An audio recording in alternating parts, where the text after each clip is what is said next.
இங்க விபச்சார வழக்குன்னு ஒன்று இருக்கக்கூடாது. இருக்கிறகிட்ட இலகம் போற உங்களுக்கு என்ன பிரச்சனை? சாதாரண ஏழை பெண்கள் தன் கடைசி கட்டத்துக்கு தன் வயிற்று பசிக்கு, பிள்ளைங்க பசிக்கு தன் உடம்பை விட்டு முளைக்கிறாங்க. அவங்க மேலாம் ஒரு வழக்கு தேவையான எல்லாம் ஓகேயும் பேசுவான். அங்கிருந்து தாய்லாந்து போயிட்டு இருக்கிறான். இந்திய பணம் 3000 கோடி ரூபாய் ஆண்டுக்கு தாய்லாந்துக்கு போயிட்டு இருக்குது. அதுக்கான பேசினா பாலியல் பேசிட்டான்னு சொல்லுவானுங்க. இந்த நாடு முன்னுக்கு ஒன்று, இந்த நாட்டுடைய பணம் அடுத்த நாட்டுக்கு போகுதுங்கிறத வருத்தத்தில் பதிவு பண்ணாங்க. எத்தனாயிரம் கோடிகள் போகும். அப்போ என் கருத்துக்கு எதிர்க்கு எடுத்து நான் கல்கத்தாலேயோ பாம்பேலையோ இருக்கிற இந்த ஹைதராபாத்லயோ இங்க ஜிபி ரோடு பெங்களூர்ல இருக்கேன், போய் பாருங்க பெண்கள் பண்றதெல்லாம். இதுக்கெல்லாம் நானா காரணம்? ஜிபி ரோட்ல உட்காந்து பிள்ளைங்க தண்ணி ரூங்கெல்லாம் போய் கேட்டுவானுங்களா? அதை இல்லை தடுத்துருவானுங்களா? இல்லை சார், அங்க இருக்குன்றதுக்காக நம்ம இங்கேயும் கொண்டு வரலாம் அப்படின்னு சொல்றது. எனக்கு எதிராக கூட ஒரு தம்பி பேசியிருக்காரு, இங்க நடந்துகிட்டு தான் இருக்குது, கண்டுக்காம இருக்கிறாங்க போலீஸ் அப்படிங்கிறாரு. இதுக்கு யார் காரணம்? இதுக்கு யார் காரணம்? நடந்துகிட்டு தான் இருக்குதான். எனக்கு எதிராக பேசியிருக்காரு. எங்க குடும்பம், எங்க பிள்ளைகள், எங்க மனைவி, தாயெல்லாம் இழுத்து பேசியிருக்காரு. கருத்து சொல்லிட்டோம். நான் கருத்து சொன்னா அவர் தாங்க மாட்டாரு, நான் பண்ண மாட்டாங்க. இல்ல நடந்துகிட்டு இருக்குது, கண்டுக்காம தான் இருக்குதுன்றாங்க. அது ரொம்ப இறுக்கமாயிடக்கூடாது. தேவைக்கு பழி வாங்குற மாதிரி தானே இருக்கு. அதுக்காக விடுதிய ஆரம்பிச்சிடலாம், அதுக்காக அதை லீகலைஸ் பண்ணலாங்கிறது. தொழில்நுட்பத்துல முன்னேறணும், உற்பத்தி துறையில முன்னேறணும், இதெல்லாம் சேர்த்து அதுல இதுவும் ஒண்ணு நான் பதிவு பண்ணேன். ஆனா அதற்காக மற்ற நாடுகள்ல இருக்கிற மாதிரி பாலியல் விடுதிகளோ மற்ற கேளிக்கைகளும் அது கேளிக்கைன்னே அது உள்ள கொண்டு வர்றதுங்கிறதே நான் ஒண்ணு சொல்றேன். நடந்துட்டு இருக்குது, போலீஸு கண்டு காணாம தான் நடக்குது அப்படின்னு தான் வந்திருக்கு. நிறைய மஜாஜி சென்டர் இருக்குதான். யாரு எனக்கு எதிராக இது கருத்து சொல்றவர் சொல்றாரு, நடந்துட்டு இருக்குது அங்க எல்லாமே. அப்ப லீகலா போகணும்னு சொல்லிவிட்டேன். ஏன் மூடி மறைச்சிங்கன்னு கேட்டேன். இல்ல சார், தப்பா நடக்குது, அது லீகலாக்குன்னு இன்னும் நிறைய ஆயிடுச்சு.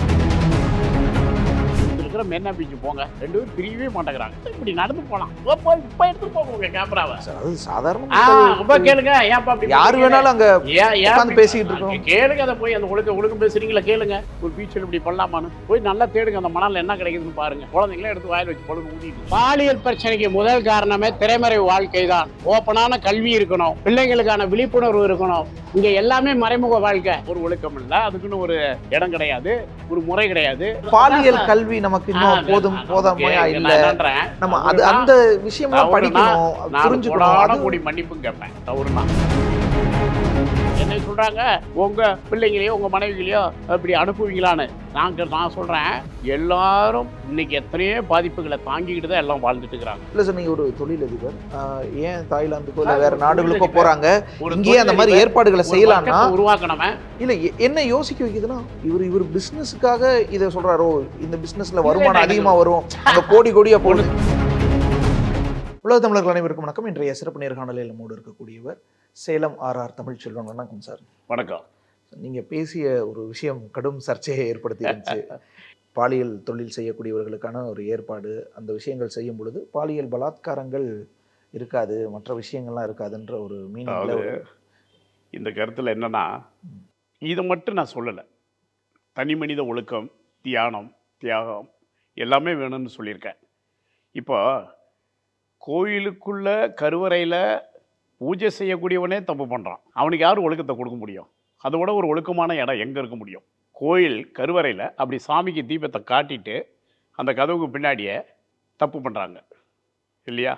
அப்போ எந்த அளவுக்கு இந்த பாலியல் ஒழுக்கத்தை எங்கே கற்றுக்க முடியும்? தெய்வ பக்தியாலையும் தியானத்தையாலையும் மன அமைதியினாலும் தனி மனித ஒழுக்கத்தால் தான் கற்றுக்க முடியும். அந்த கோயிலுக்கு பூஜை கடவுளுக்கு படைக்கிறவனே அந்த கோயில் கருவறைக்குள்ளேயே தப்பு செய்யும் போது இது எங்கேருந்து நம்ம இந்த மனிதர்களை காப்பாற்ற முடியும்? இதை தான் நான் சொன்னேன். அதே மாதிரி சாதாரண ஏழை பெண்கள் தன் கடைசி கட்டத்துக்கு தன் வயிற்று பசிக்கு, பிள்ளைங்க பசிக்கு தன் உடம்பை விற்று பிழைக்கிறாங்க. அவங்க மேலெல்லாம் ஒரு வழக்கு தேவையான்னு கேட்டேன். இருக்கிறவங்க, கொண்டாடுறவங்க, ஆடுறவங்க, பாடுறவங்க எல்லாம் நீங்கள் பார்க்குறீங்க, நமக்கு தெரியாது இல்லை. இது ஏன் ஒழிச்சு பண்ணுறீங்க? இதுவும் அந்த பாலியல் தடுப்புக்கு ஒரு கருத்தாக இருக்கும். தனி மனித ஒழுக்கம் தேவை, கடுமையான சட்டங்கள் தேவை. நான் ஒன்று சொல்லுவேன் இளைஞர்களுக்கு, உங்களுக்கு தெரிஞ்சிருக்க மீடியாவில் எப்போவுமே சொல்லுவேன், நீ வெற்றி பெற வேண்டுமென்றால் உன் தீய பழக்க வழக்கங்களை முன்ன வெல்லு, உன் தீய எண்ணங்களை வெல்லு. அதுதான் முதல் வெற்றி நான் சொல்லுவேன். ஏன்னா அந்த கட்டுப்பாடில் நான் இருந்த வாசி தான் அந்த வெற்றியை அடைந்தேன். அதனால தான் அந்த கருத்தை சொல்லுவேன். அனைத்து உணர்ச்சிகளையும் நான் அடக்கிவேன். என் வயசில் சினிமா, பார்க்கு, பீச் எதுவும் தெரியாது. தள்ளுவண்டி நான், ஹோட்டல் கிளீனர், சப்ளையரு அடக்கி கொண்டேன். யார்கிட்டையும் பேசவே மாட்டேன். பேசினா ஏதாவது 9 நினைப்பேன். ஆண்கள்கிட்டே பேச மாட்டேன். நான் ஃப்ரெண்ட்ஷிப் பிடிச்சி அங்கே கூப்பிடுவாங்க, இங்கே கூப்பிடுவாங்க, நம்ம கடையை விட்டுட்டு போக வேண்டியது இருக்கும்போது தவிர்த்துக்குவேன். என்ன அப்படி கண்ட்ரோலாக இருந்து தான் வாழ்க்கையில் வந்தேன். இதுவும் தேவைன்னு தான் நான் வலியுறுத்துறேன். இந்த நாடு முன்னுக்கு ஒன்று, இந்த நாட்டுடைய பணம் அடுத்த நாட்டுக்கு போகுதுங்கிறத வருத்தத்தில் பதிவு பண்ணேன். அதை எத்தனாயிரம் கோடிகள் போகுது. அப்போது என் கருத்துக்கு எதிர்கருத்துனா கல்கத்தாலேயோ பாம்பேலேயோ இருக்கிற இந்த ஹைதராபாத்லேயோ இந்த இங்கே ஜிபி ரோடு பெங்களூரில் இருக்க போய் பாருங்கள். பெண்கள் பண்ணுறதெல்லாம் நம்ம பெண்கள் அப்படியா இருக்காங்க? ஒழுக்கமான பெண்கள் நம்ம தமிழ் பெண். உலகத்துக்கே நீங்கள் எடுத்துக்காட்டு தமிழச்சி தான். ஒரு தமிழச்சினா ஒரு தமிழர்கள்லாம் அவ்வளோ வேல்யூ உண்டு நீங்கள் இன்டர்நேஷனலில். அந்தளவுக்கு நம்ம வாழ்கிறோம். புகழோடு புகழ்ச்சியோடு நாகரிகத்தோடு இருக்கிறோம். இதையெல்லாம் சேர்த்து தான் நான் சொன்னேன். இதுக்கெல்லாம் நானா காரணம்? ஜிபி ரோட்டில் உட்காந்து பிள்ளைங்க தண்ணி இவங்கெல்லாம் போய் கேட்டுருவானுங்களா? அதை இல்லை தடுத்துருவானுங்களா? தடுக்க சொல்லுங்க பார்க்கலாம். ஒருத்தனை போய் போராட்டம் பண்ண சொல்லுங்கள். ஏன்டா பாம்பேயில் இந்த தப்பை பண்ணுறீங்க அப்படின்னு அந்த பாலியல் இவனுங்களை போய் போராட்டம் நடத்த சொல்லுங்கள். பாராட்டுறேன், தடுங்க. அப்போ எனக்கு எதிரான கருத்துனா இதை திறந்து விட்ருங்க. அரசுகளை அந்த முதலமைச்சரையோ பிரதமர் நீங்கள் சாப்பிடுவீங்களா? பொருந்துமா உங்கள் கருத்து? என் மேலே தொடுக்கிற தாக்குதல் அவங்க திறந்து விட்றவங்களுக்கு பொருந்துமா? சொல்லுங்க, சத்தியத்தை பேசுங்க, உண்மை பேசுங்க. இல்லை சார், அங்கே இருக்குன்றதுக்காக நம்ம இங்கேயும் கொண்டு வரலாம் அப்படின்னு சொல்கிறது. நீங்கள் அங்கே தான் புரிஞ்சுக்கிறீங்க. அது ஏழப்பட்ட பொம்பளை மேலெல்லாம் இப்படிலாம் பண்ணுறீங்க. இப்போ பான் பிறகு விற்கக்கூடாது அப்படின்ட்டீங்க. எத்தனை தலைமுறைவோ நடக்க செய்யுது. இந்த இங்கே பேட்டிலே பார்த்துருப்பீங்க. எனக்கு எதிராக கூட ஒரு தம்பி பேசியிருக்காரு. இங்கே நடந்துக்கிட்டு தான் இருக்குது, கண்டுக்காமல் இருக்கிறாங்க போலீஸு அப்படிங்கிறாரு. இதுக்கு யார் காரணம்? இதுக்கு யார் காரணம்? நடந்துக்கிட்டு தான் இருக்குதான். எனக்கு எதிராக பேசியிருக்காரு. எங்கள் குடும்பம், எங்கள் பிள்ளைகள், எங்கள் மனைவி, தாயெல்லாம் இழுத்து பேசியிருக்காரு. கருத்து சொல்லிட்டோம். நான் கருத்து சொன்னால் அவர் தாங்க மாட்டார், நான் பண்ண மாட்டாத. சரியா? அப்போ நீ அவ்வளோ பாதிப்புக்கு ஆளாயிட்டியா? இல்லை, நடந்துக்கிட்டு இருக்குது. கண்டுக்காம தான் இருக்குதுன்றாங்க சொல்றீங்கல்ல.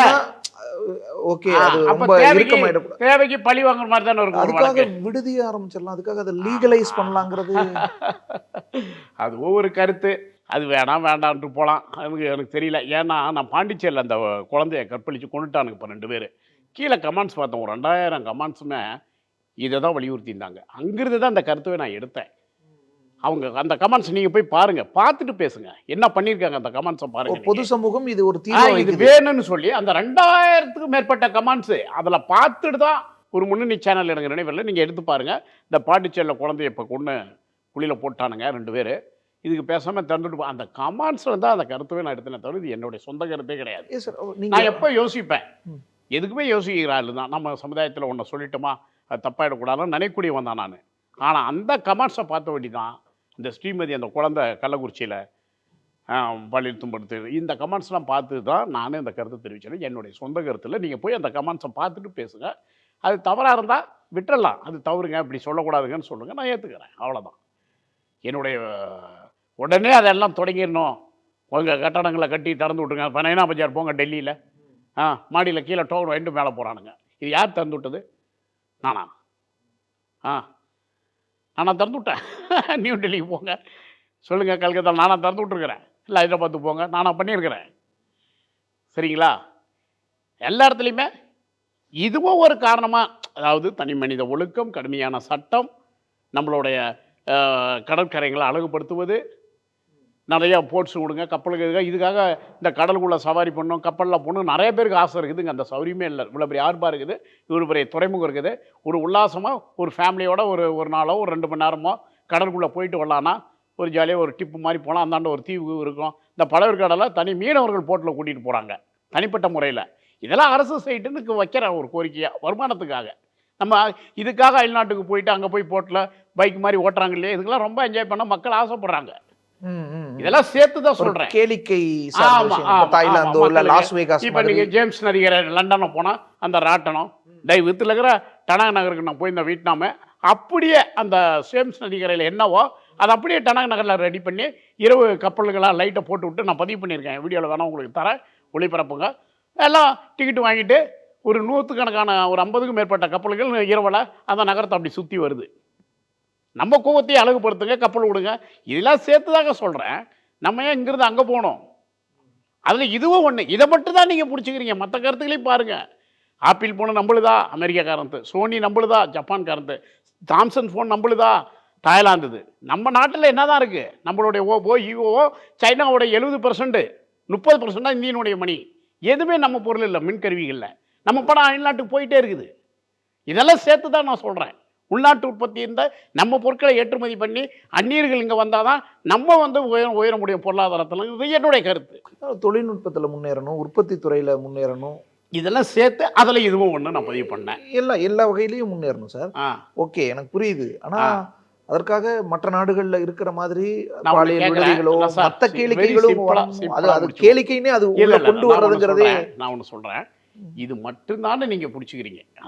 இந்த லிஸ்ட்ல நீங்க சொல்றதெல்லாம் சூப்பர். இந்த ஒரு இடம் தான் சொல்லிட்டாரு, அதை விட்டு சொல்லிட்டாரு அப்படின்னா இப்ப எத்தனாயிரம் பேர் சொல்ல துடிச்சிட்டு இருக்கிறாங்கன்னு தெரியுமா? இப்ப என்ன ஒரு பதிவு வந்திருக்கு தெரியுங்களா? எனக்கு எதிர்க்கிறதுல நடந்துகிட்டு இருக்குது, போலீஸு கண்டு காணாம தான் நடக்குது அப்படின்னு தான் வந்திருக்கு. நிறைய மஜாஜி சென்டருங்க இருக்குதான். யார் எனக்கு எதிராக இது கருத்து சொல்றவர் சொல்றாரு, நடந்துட்டு இருக்குது அங்க எல்லாமே. அப்ப ரீகலா போகணும்னு சொல்லிவிட்டேன். ஏன் மூடி மறைச்சிங்கன்னு கேட்டேன். இல்ல சார், தப்பா நடக்குது, அது லீகலாக்குன்னு இன்னும் நிறைய ஆயிடுச்சுன்னா அது வந்து சட்ட விரோதங்கிற அடிப்படையிலேயே அங்கங்க மறைஞ்சு நடக்குது. சரி, ஓகே, அதுக்கான ஒரு காரணம் இருக்கு, அது மேல தீவிரமான ஒரு நடவடிக்கை எடுக்காம இருக்கிறதுக்குன்னு வச்சுக்கலாம். ஓப்பன் பண்ணி விட்டா இன்னும் பெருகிடுச்சுன்னா அது இன்னும் சமூக ஒழுக்கத்தை வந்து சீர்குலைச்சிடாதா? எந்த நாடு அந்த ஒழுக்கத்தில் சீர்குலைஞ்சதுன்னு நீங்கள் பதிவு பண்ணுங்க. சோமாலியா இன்னைக்கு உணவு பஞ்சத்தில் தவிக்குது, நமக்கு எல்லாருக்கும் தெரியும். அதுக்கு பாலியல் காரணம். அங்கே ஏதோ பாலியல் தொழில் நடந்தவாசி அந்த நாடு அப்படி போனதா, இல்லை அமெரிக்காவில் இல்லாததா, ரஷ்யாவில் இல்லாததா? எல்லாம் சேர்த்து தானங்க பேசணும். இப்போ நம்ம யார்? இந்த உடம்பு யார்? இந்த உடம்பு என் தாயின் கரவரியின் கரு முட்டையும் என் தகப்பனோடைய ரத்தம் தான் இந்த உடம்பு. நீ பிறப்பதே ஒரு துளியில தான், இந்த உடம்பே அதில் தான் இருக்கு. இப்படி அழகான ஒரு தமிழ்ச்செல்வம் வருமா, அழகான ஒரு பிள்ளை வரும்னு கனவு கிடையாது. அது ரொம்ப நீண்ட நாள் குழந்தை பருவம் இல்லைன்னா வேண்டி கோயில் கோயிலாக சுற்றி அரச மரத்தை சுற்றி வேண்டுதல் வச்சு பிறகுற பிள்ளைகள். நம்ம எதில் பிறகுறோம்? எல்லாமே நம்ம இப்போ தாய் மாதிரி, நம்ம தங்கை மாதிரி, நம்ம புள்ள மாதிரினா ஒரு மனைவியை நம்ம அடைய முடியாது. ஆனால் சமூக ஒழுக்கம்ங்கிறது இதெல்லாம் கூடாது, கூடாது. சமூக ஒழுக்கம்னு பேசுறது நியாயம்தான். ஆனா உண்மையை ஒத்துக்க முடியுமா முடியாதா? நீங்க எப்படி ஒரு தாரத்தை தேர்ந்தெடுப்பீங்க? எல்லாமே என் சகோதரிகள், என் தங்கைகள், என் அம்மா, எங்க அக்கா, என் தங்கச்சின்னு நீங்க பேசினா ஒரு தாரத்தை எப்படி நீங்க அடைய முடியும்? ஒரு தாம்பத்தியத்தை எப்படி ஏற்படுத்திக்க முடியும் சொல்லுங்க? அப்போ ஒத்துக்கணுமா இல்லையா? நமக்குள்ள ஒரு உணர்ச்சி இருக்குதுன்னு. இல்ல, அது நீங்க சொல்ற மாதிரி சுய கட்டுப்பாடு தானே அந்த இடத்துல. சுய கட்டுப்பாடு நான் வாழ்ந்திருக்கேன் அந்த சுய கட்டுப்பாட்டுல. அதுக்காக எல்லாரும் ஈடுபடுங்க நான் சொல்லல. எல்லாரும் இதுவும் ஒரு காரணமா. இப்ப நான் ஏன் பாக்குறேன், ஏன் அமெரிக்காக்காரன் நம்மளை கை விலங்கு போட்டு விமானத்தில் ஏற்றி விடுறான்? அவன் நாட்டில் என்ன பாலியல் இல்லை, ரோட்டில் இறக்கி விட்டுருக்கான் கண்டகால் பொம்பளைய. கட்டு போட்டது அவன் தான் முதல்ல.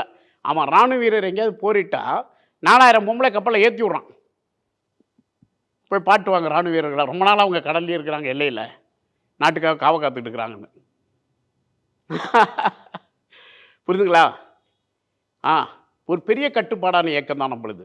அதுக்கு உதாரணம் விடுதலை போராட்டத்தை தேசிய தலைவர் அவர்கள் அந்த கட்டுப்பாடை விதைத்திருந்தார். கருணாநிதி அவருக்கு என்ன பிரச்சனை? ஒரு பிரச்சனை தெரியுமா? என்ன பிரச்சனைன்னு உங்களுக்கு? ஜெனீவா மாநாடு கருணா போயிருக்கும் போது அங்கே ஏதோ ஒரு பெண்ணுடன் ஸ்ரீலங்கா அரசு அவருக்கு சப்ளை பண்ணியிருக்காங்க. அப்போ இவர் அவங்களுக்கு உடந்தையாயிட்டாருங்கிற சந்தேகம் அவருக்கு வந்துருச்சு. இந்த தகவல் விடுதலைக்கு போயிடுச்சு. புரிதுங்களா நான் சொல்கிறது? இது வரைக்கும் மீடியாவில் வந்திருக்கேன்னு தெரியல, எனக்கு தெரியும். நான் யாழ்ப்பாணத்தில் கடை திறந்தவன், அனைத்து பேரு கூட நான் தொடர்பில் இருக்கிறேன். மிக பர்சனலாக எங்கிருந்து தான் முதல் என்கொயரி ஆரம்பம். இல்லை சார், உளவு வேலைகளில் எதிரி வீழ்த்துறதுக்கோ இல்லை தன்னால மாற்றிக்கிறதுக்கோ ஹனி ட்ராப் மாதிரியான விஷயங்களை செய்வாங்க. அது உளவுல காலகாலமாக இருக்கு, எல்லாம் செய்கிறாங்கல்ல. இப்போ நீங்களே சொல்கிறீங்கல்ல, அது ஒரு மெத்தட், அது ஒரு இதை வச்சுப்பாங்க. அதை ஒத்துட்டு அதெல்லாம் தவறு தானே சார்? பிளவே வந்திருக்காது இல்லை சார், ஆனால் அதெல்லாம் தவறு இல்லை. தவறை ஏன் பண்ணுறீங்க? தவறை பண்ணுறது ஏன் ஒத்துக்க மறுக்கிறீங்க? தவறு பண்ணுறவங்க ஒத்துக்குங்கன்றேன். தவறு பண்ணுறங்கிறத ஒத்துக்குங்க. இதை தான் நான் சொல்கிறேன். ஏன் தவறு பண்ணுறீங்க? தவறை ஒத்துக்குங்க, முடிஞ்சு போச்சு, அவ்வளோதானே. தவறு ஒத்துக்கலாம், அதை செய்யுங்க, ஓகே, அதை லீகல் பண்ணிக்கங்க. அதுக்கு ஒரு நடைமுறைப்படுத்தி தவறை ஒத்துங்கன்றேன். இதுதான் ரீகல். வேற நடந்துகிட்டு இருக்கா? Yes, okay. இப்ப அதை ஒழிக்கணுமா இல்ல அதை சீர்படுத்தணுமா? போலீஸ் கண்டு காணாம தான் இருக்குது. இதுல இருக்கிற மெரினா பீச் போங்க, 2 பேரும் பிரியவே மாட்டேங்கிறாங்க. இப்படி நடந்து போலாம், இப்ப எடுத்துட்டு போங்க கேமராவை. அது சாதாரண கேளுங்க. ஏன்ப்பா அப்படி யாரு வேணாலும் அங்க பேசிட்டு இருக்கோம். கேளுங்க, அதை போய் அந்த ஒழுக்கம் பேசுறீங்களா கேளுங்க. ஒரு பீச்சில் இப்படி பண்ணலாமான்னு போய் நல்லா தேடுங்க. அந்த மணல் என்ன கிடைக்குதுன்னு பாருங்க. குழந்தைங்களாம் எடுத்து வாயில் வச்சு பலூன் ஊதிட்டு சார் மெயின் ஏன்? நீங்க போங்க, நீங்க எல்லாம் இவ்வளவு ஒளிபரப்பணும் சார். அப்பதான் இதெல்லாம் தடுக்க முடியும். ஒரு ஒழுங்குமுறை இருக்கணும். என்னான்னு தெரியாத ஒரு குழந்தை கையில கிடைக்குது. ஒழுங்குமுறை இல்லாதனால இப்படி ஆமா நடக்குது. ஆமா, ஒரு ஒழுக்கம் இல்ல, அதுக்குன்னு ஒரு இடம் கிடையாது, ஒரு முறை கிடையாது. பாலியல் அதான் கல்வி நமக்கு இன்னும் போதும் போதாமையா இல்ல. நான் என்னன்றேன், நம்ம அது அந்த விஷயம்லாம் படிக்கணும், நான் புரிஞ்சுக்கணும். கோடான அது- கோடி மன்னிப்பும் கேட்பேன் தவறுனா. ஓகே. தலைமறைவோ காய்மறைவோ நடக்குது நீங்களே பேசிவிட்டு அது எப்படி சார் ஓப்பனாக விட்டுட்டா இப்படிலாம் ஆகி போயிருமுன்னு கேட்டிங்களா? ஒளிஞ்சு வாழ்றது தானே வாழ்க்கைன்னு நீங்கள் சொன்னீங்கன்னா நான் அப்படியே போயிடுறேன், உங்கள் வெளியிலே வந்துடுறேன், எனக்கு ஒன்றும் பிரச்சனையே இல்லை. நானும் ஒளிஞ்சிக்கிட்டு எல்லாத்தையும் ஒளிஞ்சிக்கிட்டே இருப்போம். ஓகே, தட்ஸ் ஆல், அவ்வளோதான். ஒளிஞ்சிக்கிட்டே இருப்போம், கண்ணு காணாமே போட்டோம், எனக்கு ஒரு பிரச்சனையும் இல்லை. ஓகே, ஒன்று ரெண்டு விஷயம் தான் நமக்கு தேவை. ஒன்று, என் கூட நீங்கள் வரணும், இல்லை உங்கள் கூட நான் வந்துடணும். நான் உங்கள் கூட வந்துடுறேன். பொது சமூகம் நம்ம இந்த- நம்ம இந்த- ஒட்டிக்கிட்டே இது ஒரு இருப்போம். அதிர்வா தான் பார்க்கணும். ஆமாம் என்ன சார், இப்படி- நம்ம பாட்டில் பாஸ்போர்ட் போடுவோம், சீல் அடிப்போம், நம்ம பணத்தெல்லாம் கொண்டு போய் கொட்டுவோம், விடுங்க, அப்படியே இருப்போம். தலைமுறை வாழ்க்கைன்னு உண்மை ஒத்துங்கடானா இது கோவம் வருது. பாலியல் கல்வி சரியா கொண்டு போய் சேர்க்கிறதும் ஒழுக்கத்தை நல்லா அந்த பேட்டி இருப்பாருங்க. கல்வி கூடாரத்தில் பிள்ளைங்களுக்கு சொல்லி கொடுங்க. யாராவது உங்களை தப்பாக ஈடிசிங் பண்ணனா உடனே பெற்றோர்கிட்ட கம்ப்ளைண்ட் பண்ணுற அளவுக்கு அந்த பெண் பிள்ளைக்கு சொல்லி கொடுங்கன்னு கேட்டேன். இது நீங்க இது அதை நல்ல விட்டுட்டீங்க. விஷயம். இது சூப்பரான விஷயம். அதை விட்டுட்டீங்க. அதை Okay. விட்டு இவர் திறக்க சொல்லிட்டாரு, ஓப்பனா இல்ல, என்னன்னா நீங்க ஒரு இதை தொழிலதிபர். மட்டும் பிடிச்சிக்கிட்டீங்க. உங்களுக்கு இப்ப மீடியாவுக்கு இப்படி வைங்களேன். விளம்பரத்துக்கு இல்ல, இல்ல. பேசுறதுக்கு என்ன தேவையோ அதை பேசு. நான் எத்தனை கருத்துக்களை அதில் பதிவு Right. பண்ணியிருக்கேன்னு Yes. அப்படியே சேர்த்து பதிவு Yes. பண்ணுங்க. நீங்க நிறைய நல்ல விஷயம் பாதிக்கப்பட்ட தாய்மார்களை போய் கேளுங்க என்ன சொல்றாங்கன்னு. அந்த இடத்துல இருந்து நீங்க பாருங்க என்ன சொல்றாங்க. உங்க பிள்ளைங்களையோ உங்க மனைவிகளையோ இப்படி அனுப்புவீங்களான்னு. நான் சொல்றேன், எல்லாரும் இன்னைக்கு எத்தனையோ பாதிப்புகளை தாங்கிக்கிட்டு தான் எல்லாம் வாழ்ந்துட்டு இருக்கிறாங்க. ஒரு பெண் ஆணை ஈஸியாக சொல்லிடுவா குற்றச்சாட்டு, ஒரு ஆண் சொல்ல மாட்டான். ஏன்னா தன் சகோதரி, தன் தாய், தன் தங்கை, தன் பிள்ளைகள். நீங்கள் நல்லா பாருங்கள், இது வரைக்கும் ஒரு பொண்ணு இன்றைக்கி ஜெயிலில் இருக்குது, 2 குழந்தைக்கு மருந்து வச்சுட்டு. ஒரு ஆண் செஞ்சதில்லை இந்த பாவத்தை. ஒரு பிரியாணி கடைக்காரனுக்காக குன்றத்தூரில் ஒருத்தி, ஒரு பிரியாணி கடையில் வேலை செய்கிறவன் அவனுக்காக தான் பெத்த 2 குழந்தைகளையும் விஷம் வச்சு கொண்டுவிட்டு இன்றைக்கி புழல் சிறைச்சாலையில் கிடக்கிறான். ஒருத்தி ஒரு பிள்ளை வெட்டி பாக்கெட்லேயும் வச்சுட்டா, ஒருத்தி பிரிட்ஜில் வச்சுட்டான் மதுரையில். பிள்ளைகளை ஒரு ஆண் செஞ்சுருக்கானா? அதை இதையும் சேர்த்து பேசுங்க. நம்ம அப்படி அப்போ நான் என்ன அப்படி கேட்க சொல்ல வரேன்னு முடியாது. உங்களுக்கு ஆண்களும் புரியுது. நிறைய கொலைகள் ஏன்? கொடூரமா இதெல்லாம் செஞ்சிருக்காங்க. எப்படி நடக்குது? எங்கிருந்து தோணுது? இந்த பெண்ணுக்கு எங்கிருந்து அந்த கொடூர புத்தி பிறக்குது? காதையில் அதிகமாக ஆண்கள் கொண்டிருக்கானுங்களா, இல்லை காதலில் பெண்கள் கொண்டிருக்காங்களான்னு எடுத்து பாருங்க வரலாறு. நீங்கள் மீடியாவில் இருக்கிறீங்க, தைரியமாக தான் ஒளிபரப்பு. ஒரு ஸ்டீல் எடுங்க. இதெல்லாம் எங்கிருந்து இந்த எண்ணங்கள் பறக்குது? பெத்த பிள்ளையை விஷ வச்சு கொண்டுட்டு ஊரை விட்டு ஓட போகிறாங்களாம். கோயம்பேட்டில் போய் ஸ்கூட்டர் எடுக்கும்போது வீடியோ பட்டு போலீஸ் பிடிக்குது. இந்த பெண்ணுக்கு எங்கிருந்து அந்த கொடூர புத்தி வந்தது? ஒரு ஆண் இது வரைக்கும் செஞ்சிருக்கானா பிள்ளைகளை கொண்டு? செஞ்சது இல்லையா? வரலாற்றிலே கிடையாது. இல்ல சார், கொடூரமான மனநிலை ஆண்களுக்கு. இருக்கு, கருவுல இருக்கிற இருக்கு. குழந்தையெல்லாம் எடுத்து ஆமா, போட்டு கொல்ற அதை இளம் பண்ணிக்கலாம் தமிழர்களுக்கு. அதெல்லாம் இருக்கு. சொல்ற எல்லாம் சேர்த்து தான் பேசணும். இப்போ அந்த மாதிரி கொடூர புத்தி கொண்டீங்களா என்ன நம்ம சொல்றது? இல்ல சார், நீங்க ஒரு தொழிலதிபர், ஏன் தாய்லாந்துக்கோ சார், வேற ஒரு நாடுகளுக்கோ தொழிலதிபர், போறாங்க, ஒரு இங்கேயே அந்த மாதிரி தொழிலதிபர், ஏற்பாடுகளை ஒரு செய்யலாம்னா வர்க்கத்தை உருவாக்கணுமே. இல்ல என்ன யோசிக்க வைக்குதுன்னா, இவர் பிசினஸுக்காக இதை சொல்றாரோ, இந்த பிசினஸ்ல இல்ல, வருமானம் இல்ல, அதிகமா வரும், அந்த கோடியா ஒண்ணு போகுது, தெரியுமா? இவர் அப்படி யோசிப்பாரோன்னு ஒரு சந்தேகத்தை எழுப்புறாங்க. இன்னைக்கு முத இந்த இந்தியாவிலேயே ரோட்டு ஓரத்தில் 1990 பாஸ்மி ரைஸ்னா என்னன்னு தெரியாது. இன்னைக்கு ரோட்டில் நான் கொண்டு வந்து லட்சக்கணக்கான குடும்பங்கள் நீங்கள் சாலை ஓரத்தில் புடைக்க காரணமானவனா. என் வாழ்க்கையை பற்றி எனக்கு ஒன்றுமே கிடையாது. நான் பேரம் பற்றி எடுத்துட்டேன். எனக்கு வாழ்க்கை இது பெரிய லக்கு. நான் வாழ்ந்துட்டு இருக்கிறது அதிர்ஷ்டம். ஒரு வாரத்துக்கு முன்னாடி நான் 2 வாரத்துக்கு முன்னாடி தண்ணிக்குள்ளே போய் செத்துருப்பேன். இந்த பாருங்கள் கையில் காயம் மாட்டிக்கிட்டேன். மறுபிறவி எடுத்து மரணத்தை முத்தமிட்டும் பல 100 முறை நான் ஆபத்தில் சிக்கி வெளியே வந்திருக்கிறேன். நான் விதைத்துட்டேன். என் வாழ்க்கை இன்றைக்கி பரவி இன்றைக்கி என் பிள்ளைங்கள்லாம் ரோட்டில், அண்ணா உன்னை பார்த்து அந்த கடையை போட்டேன், நாங்கள் சாலையில் உங்கள் பார்த்தா தான் சார் எங்களுக்கு பூஸ்டே வருது அப்படின்னு சொல்லி மக்கள் நான் போகக்கூடமெல்லாம் எனக்கு ஹோட்டலில் சாப்பிட்டா பில்லு கிடையாது. லாட்ஜில் தங்கினா ஐயா நீங்கள் வந்ததே போதும், ஐயா உங்கள் பாதம் பட்டா போதும். ஒருத்தர் 1000 ஏக்கர் வாங்கியிருக்காங்க ஏற்காட்டில், அந்த இடத்துல நான் நடந்து போனால் போதும்னு என்னை கூட்டி போய் அந்த அளவுக்கு ஒரு புண்ணியமானவனாக நான் இருக்கேன். நான் யாரையும் இதில் தள்ளிவிட வேண்டாலும், அப்பாவிகள் பாதிக்கக்கூடாது, நம்ம நாட்டு வருமானம் போயிடக்கூடாது, பொருளாதாரத்தில் உயிரினம், ஆயுத உற்பத்தி நமக்கு வேணும். நம்ம என்றைக்கு பிரான்ஸ்கிட்டையும் அமெரிக்கிட்டையும் போர் விமானத்தை வாங்கிட்டே இருக்கிறது, நம்ம நாட்டு பொருள்களை என்னைக்கு அடுத்தும் வாங்குற கனவு எனக்கு உண்டு, ஏக்கம் உண்டு. இந்த நாடு வல்லரசாகணும், விவசாயம் பெருகணும். 66 நாட்டில் விவசாயம் கிடையாது. நம்ம அந்த பொருள்களை உற்பத்தி பண்ணி இன்னும் நீர்வழிச்சாலைகளை உண்டாக்கி விவசாயத்தை பெருக்கி விவசாயத்துக்கு துணை புரிந்து இதை ஏற்றுமதி செய்து இந்த நாட்டை வல்லரசாக கொண்டுங்கிற கனவோடு பேசிக்கிட்டு இருக்கிறேன் நான். என்னுடைய கடற்கரை காலியாக இருக்குது, இதில் போடுங்க, நல்ல ஒரு பொருட்காட்சியை உருவாக்குங்க, ஒரு லண்டன் ஜேம்ஸ் நதி போல் உருவாக்குங்க, ஒவ்வொரு நகரத்தை போல எத்தனை நாளைக்கு நம்ம சிங்கப்பூரையும் பேசிக்கிட்டு இருக்க முடியும்? எங்கள் சிங்கார சென்னை வேணுமென்று நம்ம தமிழக முதலமைச்சராக இருக்கக்கூடிய மு.க. ஸ்டாலின் தளபதி அவர்கள் அவர் மேயராக இருக்கும்போது இந்த சென்னைக்கு அவ்வளோ முயற்சி எடுத்தால் அந்த திட்டத்தில் ஒன்று தான் இந்த மெட்ரோ ரயில் திட்டம், பாராட்டுக்குரியது. இது மாதிரி நிறைய எண்ணற்ற திட்டங்களை, கூவுகளை தூய்மைப்படுத்துங்க, நல்ல கப்பல்களை விடுங்க, நாடு வளரட்டும், வெளிநாட்டுக்காரங்க வரட்டும், அந்த பணம் நம்ம இந்தியாவுக்கு வரட்டும், நம்ம நாடு வரட்டும். அமெரிக்காக்காரன் நம்ம கையில் விலங்கு போட்ட போல் அமெரிக்காக்காரனுக்கு ஒரு நாள் இந்த இந்தியாவில் விலங்கு போட்டு கூட்டிகிட்டு போனோம். இந்த நாடு அந்தளவுக்கு நம்ம உயர்ந்து நிற்கணுங்கிறது தான் என்னுடைய கனவு. எல்லா வகையிலையும் அப்போ அது நம்ம மேம்படுறதுக்கு இதெல்லாம் தேவை. ஓகே. கஷ்டமா இல்லை? விலங்கு போட்டு கூட்டிகிட்டு போனானே நம்ம ஆளுங்களை. ஏன்டா என் நாடு பிடிக்குதுங்கிற ஏக்கம் வராது ஒரு இந்தியனா, ஒரு தமிழனா? எத்தனை நாளைங்க அடுத்தவனையும் நம்ம உயர்ந்து பார்க்க, நம்மளை என்னங்க அடுத்தவங்க உயர்ந்து பார்க்கறது நம்ம நாட்டை? அந்த ஏக்கம் கனவு தாங்க எனக்கு. ஏடா என் நாட்டு ஃபோன் இல்லை என் கையில், ஏன் என் நாட்டு டிவி இல்லை, என் நாட்டு காரணம் மலிவா, வெளிநாட்டுக்கு மோகம், எத்தனை BMW ரேஞ்ச் ரோவருன்னு, இதை தானே வரும். என் கார் என்னைக்கு அவன் விரும்புவான்? ஜெர்மனியில் என் கார், இந்திய கார் என்னைக்கு சார்? இந்த லிஸ்ட் எல்லாம் ஓகே, இந்த ஆதங்கம் எல்லாம் ஓகே, ஆனா அதுல அந்த விஷயங்கிறது சரி விட்டுருங்க, அதை விட்டுருங்க, இதை செய்ய. சரி ஓகே, உங்களுக்கு அதுக்குள்ளேயே தான் போறீங்கன்னா உங்க கவனம்லாம் அதுக்குள்ளேயே தான் இருக்குது. இல்ல சார், அதுதானே ஆடா இருக்குது. மற்ற விஷயங்கள் எல்லாமே வந்து பொது சமூகத்தால ஓகே, ஆமா கரெக்ட் இல்லைன்னு தோணும்.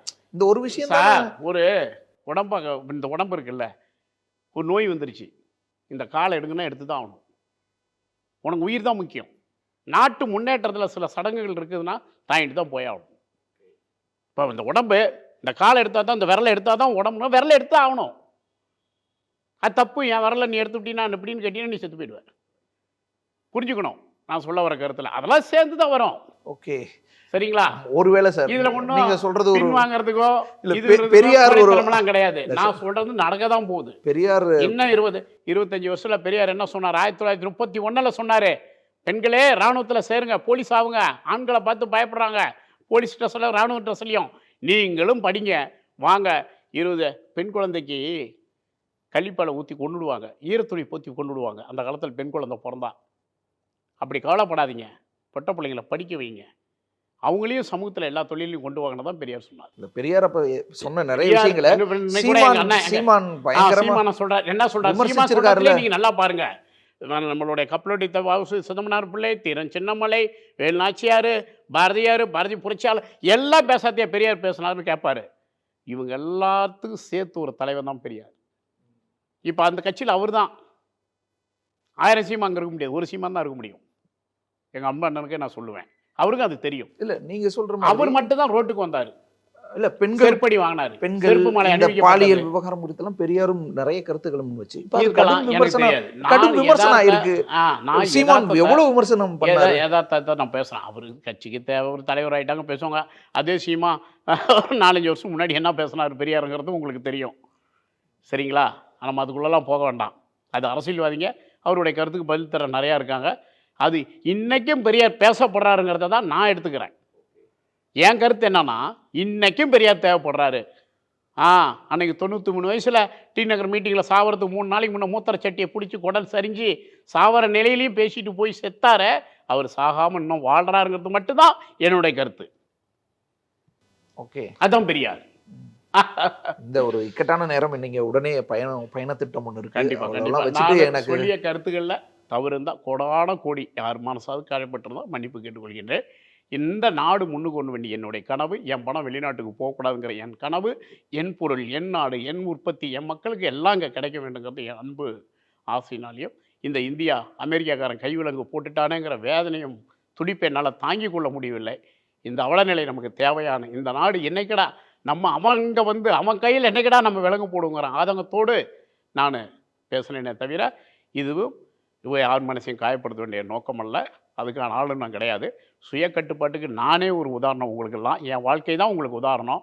தள்ளுவண்டி, ஹோட்டல் கிளீனர், ஹோட்டல் கிளாஸ் கழுவுன பையன், ஒரு தள்ளுவண்டியை தள்ளி வாழ்க்கையில் வந்த இந்த வாழ்க்கைக்கு, இந்த மண்ணுக்கு முழிக்கும் என்றைக்கும் நான் சீரொழிவானவன் கிடையாது. ஆனால் நம்ம உயரணும், உயர்ந்து நிற்கணும், அப்பாவிகள் பாதிக்கப்படக்கூடாது, வயிற்று பிழப்புக்காக ஏதோ தப்பு செய்கிறவங்க மேலே வழக்கு வேண்டாம். இந்த மாதிரி எண்ணத்தில் தான் நான் அதை பதிவு பண்ணினேன்.